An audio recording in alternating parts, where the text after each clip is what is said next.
ma arvan, et kõige ägedam selle eriala juures on see, et seda saab Eestis õppida. Et see eriala on niivõrd tunnustatud mitte meil siin, vaid ka nagu mujal maailmas.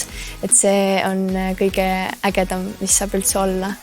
Ja ma arvan, et miks just füsioteraapia? Füsioteraapia on niivõrd mitmekesine, mitmekülgne. Iga inimene, kes saab õppida seda, ta saab valida ise, kas ta töötab pärast sportlaste või ta töötab lastega, kas ta töötab haiglas või ta avab erapraksise.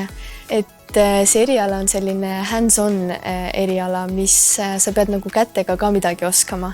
Ja miks just Tartu Tervishoiu Kõrgkool? Sellepärast, et siin on seda praktikat. Sa oled lõpetaja, sa oskad nii teooria osa kui ka praktika osa ja sa tead, mida sa saad teha. Sa võid minna ükskõik kuhu, sul on olemas need teadmised ja oskused ja see avab väga palju uusi võimalusi.